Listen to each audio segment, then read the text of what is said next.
Llevamos ya algunas semanas estudiando de la vida de Saulo, sin que esto nos aleje de lo principal, que es conocer acerca de nuestro Señor Jesucristo, de nuestro Dios. Es decir, no estudiamos la vida de una persona, sino la transformación que el propio Señor Jesucristo ha hecho en su vida,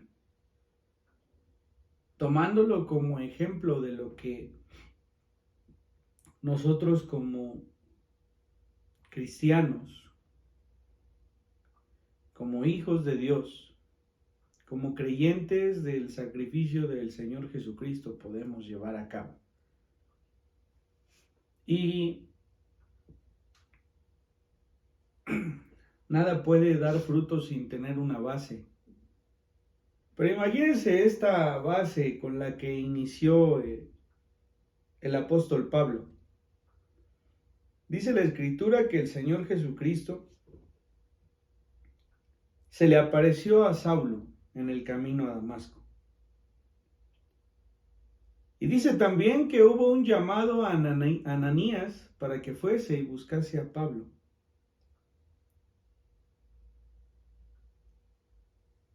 Y hubo algo que desde el principio fue la base de este apóstol para el futuro. Ve, porque yo le mostraré cuánto le es necesario padecer por mi nombre. Yo no sé cómo a usted le empezaron a hablar del Evangelio. Dudo mucho que usted llegara con algún amigo, alguna amiga, con algún familiar y le dijera: tienes que venir a los pies del Señor porque te va a mostrar cuán necesario es que padezcas por su nombre. No es una invitación muy alentadora. Algunos dicen, cuando alguien ha de bautizarse, como una advertencia: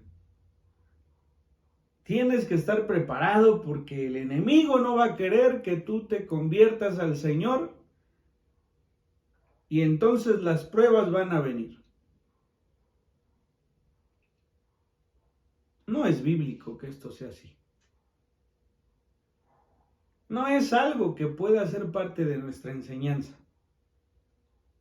Las circunstancias de Pablo no son las mismas circunstancias de cada uno de nosotros. Hemos de padecemos por la vida misma, padecemos enfermedad por la vida misma, padecemos muerte de los que nos rodean por la vida misma, padecemos la falta de trabajo por la vida misma. Pero esto no es una generalidad de aquel que se convierte al cristianismo. No lo es. Sin embargo, con la ayuda de Dios podremos observar que cuando padecemos, Dios, que es tan misericordioso, utiliza cada momento para mostrarnos su poder. Con Pablo fue así. Ve, porque yo le mostraré cuánto le es necesario para padecer por mi nombre. Dice la Escritura que Pablo, desde el momento en que se convirtió al Señor, predicaba a Cristo en las sinagogas y que lo hacía diciendo que este era el Hijo de Dios. Era vehemente, dice la Escritura.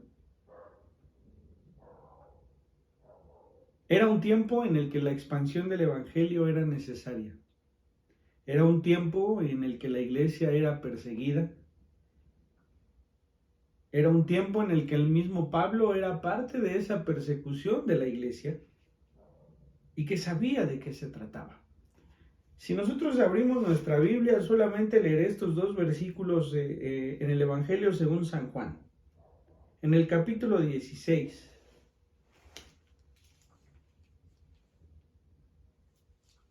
Dice los primeros 3 versículos, estas cosas os he hablado para que no tengáis tropiezo. Os expulsarán de las sinagogas, y aún viene la hora cuando cualquiera que os mate pensará que rinde servicio de Dios, y harán esto porque no conocen al Padre ni a mí.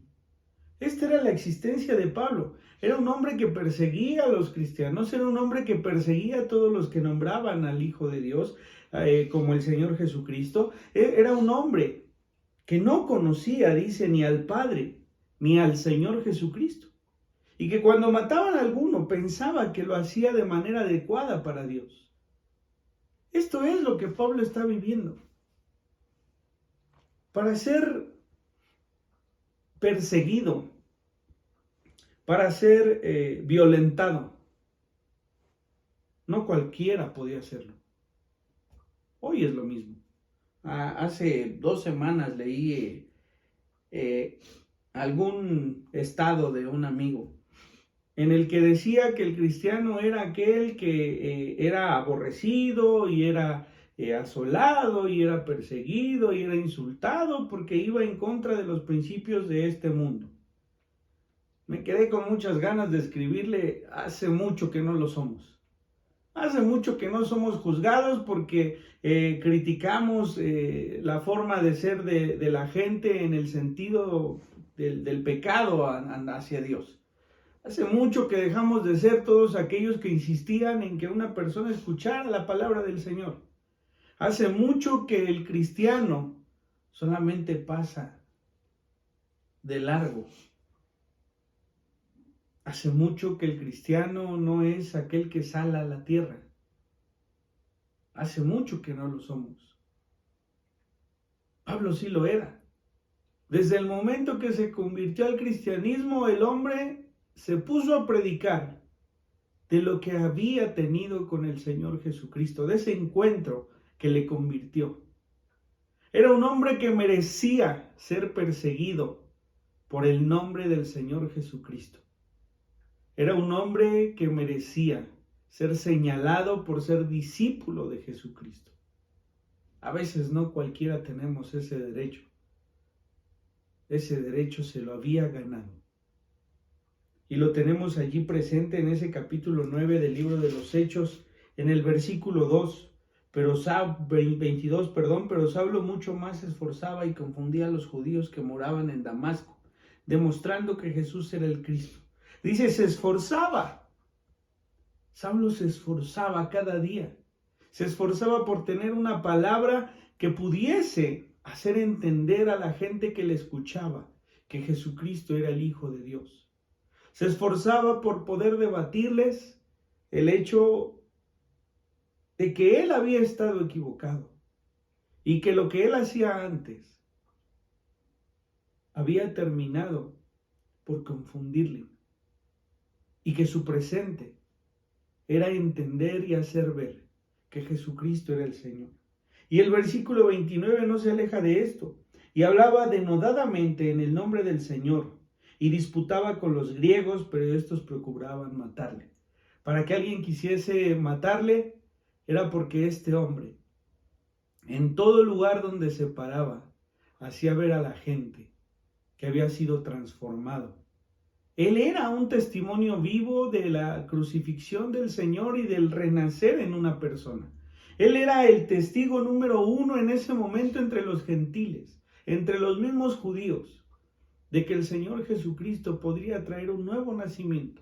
El nuevo nacimiento predicado por el Señor a Nicodemo era lo que Pablo estaba mostrando. Era un hombre nacido de nuevo. Era un hombre que tenía una verdad nueva y profunda. Era un hombre que por su propio conocimiento, porque se le había presentado el mismo Señor, podía decir todas estas verdades. Era un hombre que merecía que alguien quisiese matarle, así como el Señor Jesucristo. Cuando en su ministerio le perseguían para matarle, así Pablo se había ganado ese derecho de estar al frente, siendo señalado por predicar el Evangelio. Yo no sé si usted o yo seamos capaces de incomodar a alguien porque le llevemos palabra. No sé si seamos capaces de poder ser señalados por llevar la palabra.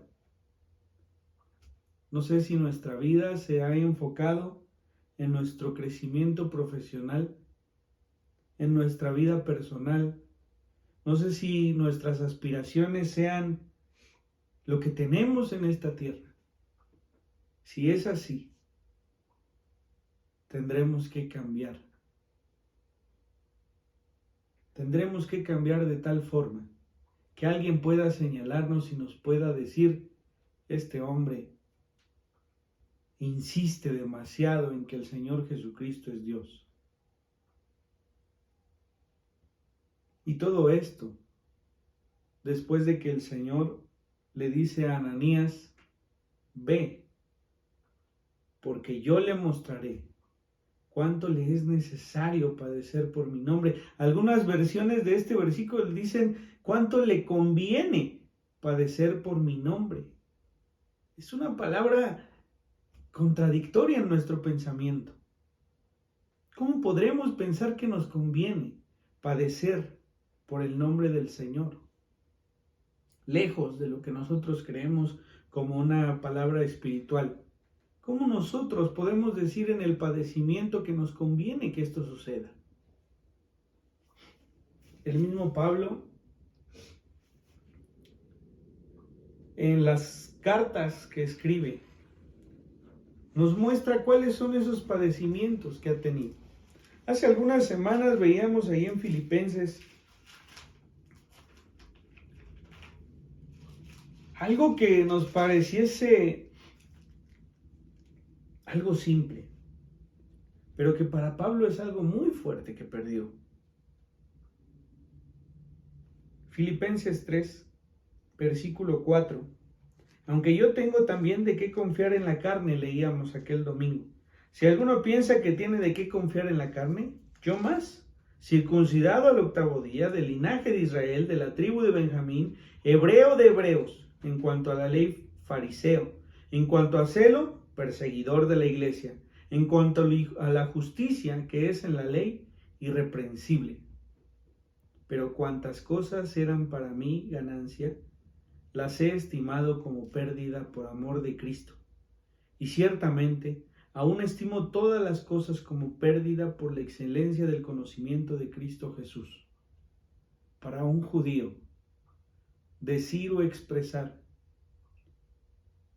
que la estirpe que lo distingue, que su genealogía, perseguida ascendentemente, es basura, como él lo está diciendo aquí, es algo que debe impactarnos. Dice: mi Señor, por amor del cual lo he perdido todo y lo tengo por basura para ganar a Cristo. Nada de esto importa, dice el apóstol. Yo puedo decir que soy del linaje de Israel, que soy de la tribu de Benjamín.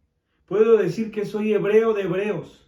Puedo decir que en cuanto a la ley soy fariseo. Puedo decir que en cuanto al celo por el Señor soy perseguidor.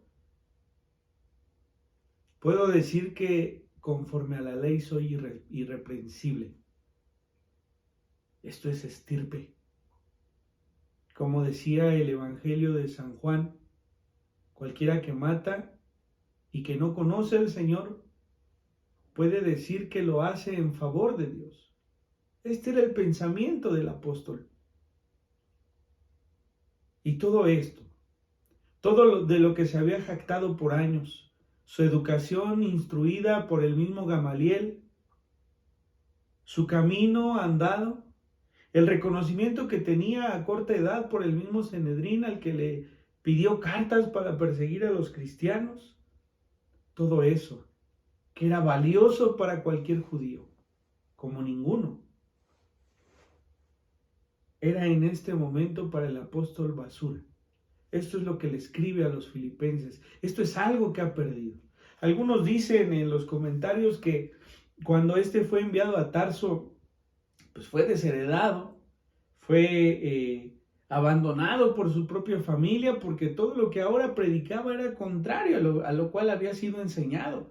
Su padre lo había mandado a los 5 años a estudiar con uno de los mejores maestros que había en ese momento.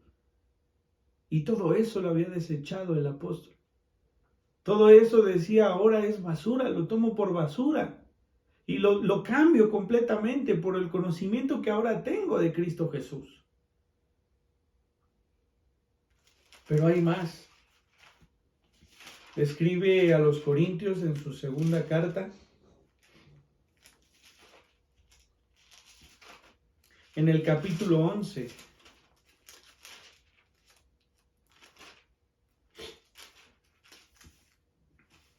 En una carta escrita a esta iglesia. Era una carta llena de preocupación y dolor por los falsos maestros que estaban llegando. Hace su comparación con cada uno de estos maestros y empieza escribiendo.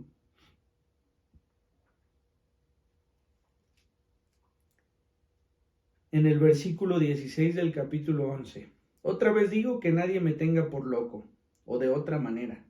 Recibidme como a loco, para que yo también me gloríe un poquito. Lo que hablo, no lo hablo según el Señor, sino como en locura, con esta confianza de gloriarme. Puesto que muchos se glorían según la carne, también yo me gloriaré, dice el apóstol. Porque de buena gana toleráis a los necios, siendo vosotros cuerdos. Pues toleráis si alguno os esclaviza, si alguno os devora, si alguno toma lo vuestro, si alguno os enaltece, si alguno os da de bofetadas. Para vergüenza mía lo digo, para eso fuimos demasiado débiles. Pero lo que otro tenga osadía, hablo con locura, también yo tengo osadía. ¿Son hebreos? Yo también. ¿Son israelitas? Yo también. ¿Son descendientes de Abraham? También yo. ¿Son ministros de Cristo? Como si estuviera loco hablo, yo más. Y empieza a decir los padecimientos que ha tenido que pasar. Aquellos hombres no los llevaban en sí. Aquellos decían yo soy hebreo, aquellos decían yo soy esto, yo soy el otro, pero puras cosas aceptables. Todas esas cosas que el apóstol había dicho hoy las tomo por basura. Pero empieza a decir cuáles son las cosas de las cuales él puede jactarse que aquellos no. Yo más, dice el versículo 23, en trabajos más abundante, en azotes sin número, en cárceles más, en peligros de veces, muchas veces, de muerte muchas veces. De los judíos 5 veces he recibido 40 azotes menos 1. 3 veces he sido azotado con varas, 1 vez apedreado, 3 veces he padecido naufragio. 1 noche y 1 día he estado como náufrago en alta mar, en caminos muchas veces, en peligros de ríos, peligros de ladrones, peligros de los de mi nación, peligros de los gentiles, peligros en la ciudad, peligros en el desierto, peligros en el mar, peligros entre falsos hermanos, en trabajo y en fatiga, en muchos desvelos, en hambre y sed, en muchos ayunos, en frío y en desnudez. Y además de otras cosas, lo que sobre mí pesa, sobre mí se agolpa cada día, la preocupación por todas las iglesias. ¿Quién enferma y yo no enfermo? ¿A quién se le hace tropezar y yo no me indigno? Si es necesario gloriarse, me gloriaré en lo que es de mi debilidad. Es una palabra muy fuerte. Es una palabra en la que este hombre está reconociendo que en verdad ha tenido que sufrir tal y como se le fue dicho al principio. Es necesario que le muestre cuánto le conviene padecer por mi nombre. Empieza a describir azotes, persecución, cárceles, hambre, ha sido apedreado, ha estado en peligro en todo lugar, con los de Jerusalén, con los gentiles. Este hombre ha padecido todas estas cosas.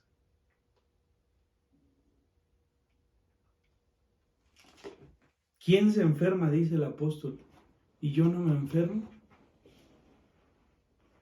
¿Sabe? A veces cuando la gente se acerca al pastor y le dice: pastor, tengo este problema, estoy enfermo, tengo esto y tengo el otro, y el pastor le dice: confía en Dios. A veces no es la respuesta que esperamos. A veces esperamos que nos diga más. A veces esperamos que aquel pastor nos diga qué es lo que debemos hacer con nuestros hijos. Hoy estás enfermo. Imagínate que le llamas al pastor y te dice: voy a orar por ti. A veces quisieras más. Pero no hay padecimiento que el pastor no haya pasado o no tenga que pasar también. Y si su consejo es honesto, la única respuesta que él tendrá será orar a Dios. Este hombre ha padecido por amor al Señor, por amor al nombre del Señor. Hoy estás enfermo, yo te digo, confía en el Señor. Te es necesario, necesitas padecer por el nombre del Señor. Te conviene padecer por el nombre del Señor. ¿Y en qué me conviene? Capítulo 12, versículo 8. Esta palabra la hemos escuchado muchas veces, muchas. Pero necesitamos colocarnos en el contexto de lo que acabamos de leer. La narración de los sufrimientos del apóstol. Versículo 8 del capítulo 12. Respecto a lo cual 3 veces he rogado al Señor que lo quite de mí. Habla de un aguijón, dice, de la carne en la parte superior, de una molestia que tiene constante. Algunos dicen que pudiese ser que este hombre no había recuperado la vista después de haber estado frente al Señor Jesús por completo, que padecía una vista cansada, una vista nublada. Algunos dicen que en algún momento era de alguna forma molestado por Satanás. Y dice que ha pedido al Señor 3 veces que le aparte de ese momento, que quite ese aguijón. Y me ha dicho: bástate mi gracia, porque mi poder se perfecciona en la debilidad. Esto es como cuando acude al pastor y el pastor le dice: confía, que te baste el Señor. Por tanto, de buena gana me gloriaré, dice el apóstol, más bien en mis debilidades, para que repose sobre mí el poder de Cristo. Ahí está la respuesta. Es necesario que le muestre cuánto necesita padecer por mi nombre. Es necesario que yo le muestre cuánto le conviene padecer por mi nombre. El apóstol ha pasado todas estas cosas y lo único que ha entendido es que en esos momentos de enfermedad, de debilidad, de persecución, en esos momentos que fue apedreado, en esos momentos que fue encarcelado, hubo alguien que mostró su poder. Hubo alguien que le mostró su poder, el poder de Cristo. Por lo cual, por amor a Cristo, dice el versículo 11, me gozo en las debilidades, me gozo en las afrentas, en necesidades, en persecuciones, en angustias, porque cuando soy débil, entonces soy fuerte. ¿Sabes, hermano? Te convendría padecer por el nombre de Cristo.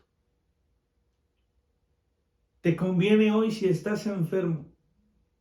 Te conviene hoy si estás preocupado. Te conviene hoy si no tienes qué comer. Te conviene hoy si no tienes paz. Te conviene hoy si estás intranquilo. Y te conviene, porque en ese momento de debilidad, En ese momento de enfermedad, en ese momento de angustia, en ese momento de pérdida, el poder de Dios se hará presente si tú confías en Él. Así que si tu pastor te dice, vamos a orar al Señor. Si tu pastor te dice, confía en el Señor, te está diciendo lo correcto. Te está diciendo que el Señor mostrará su poder en medio de la enfermedad, en medio de la angustia, en medio de lo que estás atravesando, porque solamente allí vas a depositar tu confianza plena en Él. Déjale mostrarte al Señor cuánto necesitas padecer por su nombre. Déjale mostrarte al Señor cuánto te conviene padecer por su nombre. Quizá pronto puedas decir, yo me he de gloriar en mis debilidades. Yo me he de gloriar en esta enfermedad, porque sé que cuando el Señor me vea débil, su poder será el que me haga más fuerte. Porque sé que mis fuerzas no serán suficientes para levantarme. Porque sé que mi soberbia, mi orgullo, mi altivez no me han podido levantar. Que sea entonces el Señor quien me levante. Que sea su misericordia y su gracia. Este hombre nos ha de enseñar cómo es que debemos confiar en el Señor. Nos lo dice aquel que fue apedreado, que fue encarcelado. Nos lo dice aquel que tuvo hambre. Nos lo dice aquel que tuvo enfermedad. Nos lo dice aquel que tuvo aflicción. Nos lo dice aquel también que dice, he terminado la carrera. Nos lo dice este hombre que convirtió su andar completamente, que empezó su ministerio siendo perseguido por gentiles y siendo perseguido por judíos, de los cuales ambos decían que le buscaban para matarle. Nos lo dice aquel que se encontró con el propio Jesucristo. Bástate mi gracia, dice la Escritura, porque mi poder se perfecciona en la debilidad. Deposita tus pruebas, deposita tu enfermedad, deposita tu tristeza, deposita tu amargura en el Señor Jesucristo. Y si hoy te sientes cansado, abatido, triste, enojado, estás más cerca de que el poder del Señor te muestre su grandeza. Esto es lo que el Señor le dijo a Ananías aquel día. Ve, porque yo le mostraré cuánto le es necesario padecer por mi nombre. Señor, te damos gracias. En estos tiempos de tristeza, de enfermedad, de lucha, de contienda, cuando no hay palabras que nos consuelan,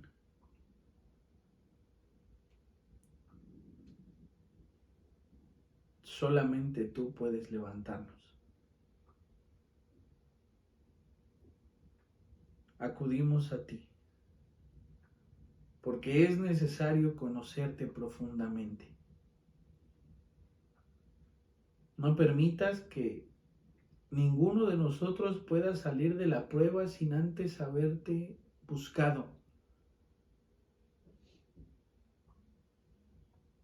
sin antes haber acudido a ti suplicante de tu misericordia y de tu poder. Milagroso eres. Nos es necesario, Señor, padecer por ti. Y nos hemos de gozar, Señor, en la dificultad, porque tú nos has de levantar, Señor. Toma nuestros corazones. Toma los corazones de todos aquellos que nos escuchan. Ten misericordia. Sana al enfermo. Levanta, Señor, al que está en pecado. Muestra tu misericordia, tu gracia y tu poder. Solo no permitas que algo o alguien robe nuestra paz. Que esa paz que sobrepasa todo entendimiento venga, Señor, alentando nuestros corazones, llenándonos de esperanza. Te lo rogamos en el nombre de Jesús. Amén.